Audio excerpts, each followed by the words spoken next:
తాకట్లో ఉన్న మీ బంగారాన్ని విడిపించి ఆ రోజు ఆన్లైన్ రేటుకి కొంటాం. Sharma gold company. నమస్కారం, సుమన్ టీవీకి స్వాగతం. నేను గీతాంజలి. 2026వ సంవత్సరంలో ద్వాదశ రాశుల వారి జాతక ఫలితాలు ఏ విధంగా ఉండబోతున్నాయి తెలుసుకుందాం. వివరించేందుకు ప్రస్తుతం మనతో పాటు ఉన్నారు భారతీ శంకర పీఠం వ్యవస్థాపకులు, ప్రముఖ ఆధ్యాత్మికవేత్త బ్రహ్మశ్రీ అన్నవరపు తిరుపతిమూర్తి అవధాని గురువు గారు. వారితో మాట్లాడదాం. గురుగారు నమస్కారం అండి. ఓం శ్రీ మహాగణాధిపతయే నమః. గురుగారు, ఈ 2026వ సంవత్సరంలో ద్వాదశ రాశుల్లో చివరిదైన మీనరాశి వారి జాతక ఫలితాలు ఏ విధంగా ఉంటాయో తెలియజేస్తారా? తప్పకుండా అమ్మా. మీనం అనగా చేప, మత్స్య. ఆ రాశిలో జన్మించిన వారు పాదరసము వలె చిక్కరు, దొరకరు అని అంటూ ఉంటారు. దొరికితే అమాంతం మింగేస్తారు. అంటే కొన్నిట్లకి నీటిలో ఉన్నంత వరకే బలం. అలాగే మీనరాశి వారికి కూడా గురుబలం ఉన్నంత వరకు వాళ్ళ జోలికి ఎవరు వెళ్ళలేరు. మీనరాశి వాళ్ళు మీరు జాగ్రత్తగా గమనిస్తే వాళ్ళ కళ్ళు కూడా భలే చూడముచ్చటగా ఉంటాయండి. చాలా చాలా చూడముచ్చటగా ఉంటాయి. అందులో ఇంకొక కొన్ని నక్షత్రాల లగ్నాలు అయితే కనుక అచ్చం ఇలా వచ్చినట్టుగా ఆ కళ్ళు అలా చూడబుద్ధి అవుతుంది. చక్కగా అలా ఉంటుంటాయి. వాళ్ళ కళ్ళల్లోనే అందం ఉంటుంది. అలానే కళ్ళు ఎర్ర చేస్తే మాత్రం అవతల వాడు తలకంచుకుని వెళ్ళిపోతాడు, మాట్లాడకల్లా. ఆ కోపము, పౌరుషము, ప్రేమ, జాలి, దయ, కరుణ మొత్తం కళ్ళతోటే వాళ్ళు చూపించేస్తారు. ఆ కళ్ళు కూడా అంత చాలా చక్కగా భలే బాగుంటాయి అసలు చూడటానికి.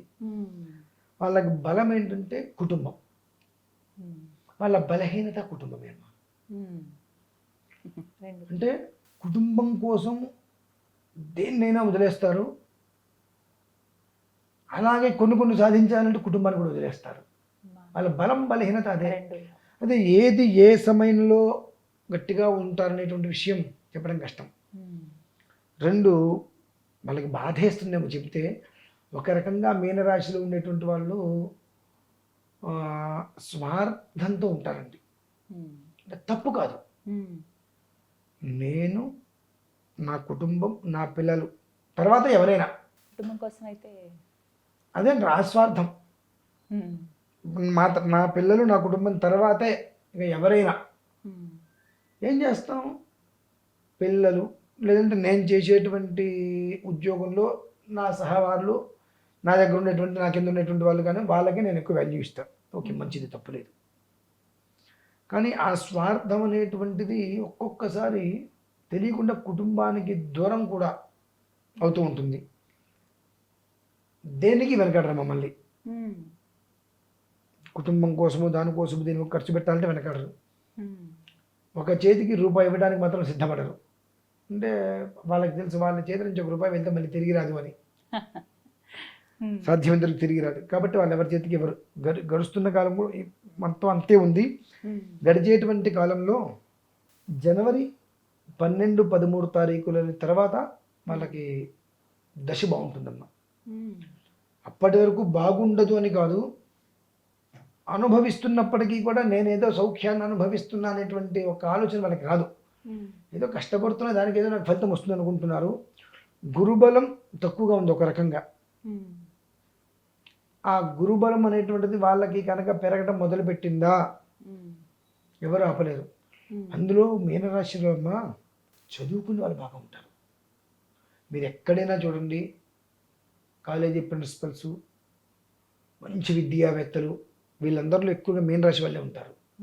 అంటే ప్రతిదానికి ఒకటి చెప్పబడి ఉంటుంది, ఈ రాశిలో ఉన్నటువంటి వాళ్ళు దీనికి అర్హత కలిగినటువంటి వారు అని చెప్పి. అందులో ప్రభుత్వంలో పనిచేసేటువంటి దాంట్లో కూడా పాఠశాలలకు సంబంధించి, పై స్థాయికి సంబంధించి కాస్త మెదడుగా మంచిగా ఆలోచించి మంచి పొజిషన్లో ఉన్నటువంటి వాళ్ళు మీనరాశిలో ఎక్కువగా జన్మిస్తారు. ఖచ్చితంగా మీనరాశిలో జన్మించారు ఒక మనిషి అంటే మనం చెప్పుకోవచ్చు, భగవద్ అనుగ్రహం ఏ ఆవగింజంతో వీటి గవర్నమెంట్ ఉద్యోగం కన్ఫామ్ అని చెప్పి మనం పుట్టగానే అనుకోవచ్చు. ఆ మీనరాశిలో ఉన్న గొప్పతనం అంటే ఇప్పుడు సుమారుగా ఒక 30 సంవత్సరాలు, 35 సంవత్సరాల వయసులో ఉండేటువంటి మీనరాశిలో జన్మించిన వాళ్ళలో 30-35 సంవత్సరాలు వయసులో ఉన్న వాళ్ళకి స్వల్ప ప్రమాదం. ఆ. అది ఈ రకంగా వస్తుందని చెప్పడం కన్నా ప్రమాదం అనేటువంటి చెప్తే వాళ్ళు జాగ్రత్త పడటం శ్రేయస్కరం. స్వల్ప ప్రమాదం, దంపతులలో వ్యతిరేకత, ఇప్పుడు రాబోయే రోజుల్లో దంపతులలో వ్యతిరేకత, ప్రతి చిన్నదానికి చాలా పెద్దదిగా అదేదో చేయరాందిదో తప్పు చేసేసినట్టుగా వైరాన్ని శిక్ష వేసినట్టుగా భావించి దంపతుల మధ్యన దూరం పెరిగేటువంటి అవకాశం ఎక్కువ ఉంది.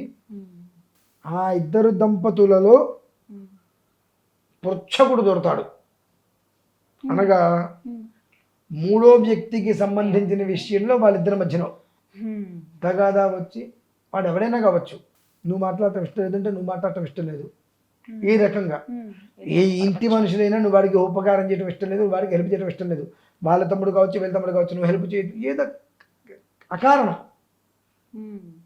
అంటే ఆ సమయం వాళ్ళిద్దరి మధ్యలో కూడా భేదాభిప్రాయాలకు తీసుకొచ్చేటువంటి సమయం వచ్చింది కాబట్టి దానికి కారణాలు అనేకం వస్తాయి. కలిసి ఉండాలి అనుకుంటే కారణంతో పని లేదండి, కారణంతో పని లేదు, కలిసి ఉండటమే పని. విడిపోవాలి అనేటువంటిది ఉంటే దానికి అనేక కారణాలు మనం వెతుక్కోవచ్చు. ఇక్కడ అక్కడ ఇక్కడ ఏది చిన్న కారణం చూపించి విడిపోవడానికి మనం ఎందుకు విడిపోయావు, ఇగో ఈ కారణం, ఈ కారణం కాకపోతే ఆ కారణం, అంటే 100 విడిపోవడానికి కారణాలు ఉంటాయి. కలిసి ఉండడానికి కారణంతో పని లేదమ్మా, కలిసి ఉండాలి అనే ఒక కారణం చాలు.